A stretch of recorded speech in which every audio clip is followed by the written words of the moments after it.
রাতের বাজে 8টা, রান্না চাপাতে হবে। তার আগে গোপুসোনাকে ঘুম পাড়িয়ে দিই, কারণ শীতের রাত, বেশি রাত পর্যন্ত আমি জাগিয়ে রাখি না। 8টা সাড়ে 8টার মধ্যে ঘুম পাড়িয়ে দিই।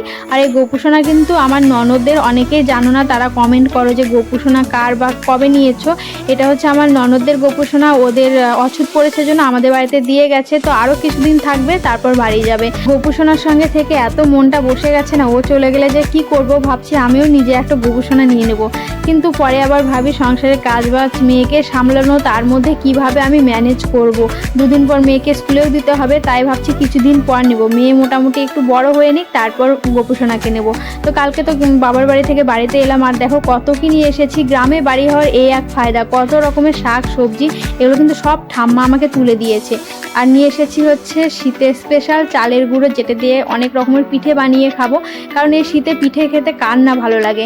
তো ধনেপাতার বড়া করব, যেহেতু বেসন আছে, চালের গুঁড়ো আছে, তারপর সব কিছুই আছে বড়া করার মতো। তাই ভাবলাম রাতে গরম গরম বড়া ভেজে খাওয়া যাক, মানে ধনেপাতার চপ যাকে বলে। তো ভাতটাও হয়ে গেছে, এদিকে আমি ব্যাটা ট্যাটা সমস্ত কিছু রেডি করে রাখছি। হাজব্যান্ড আসার সঙ্গে সঙ্গে গরম গরম ভেজে ভাত খেয়ে নেব।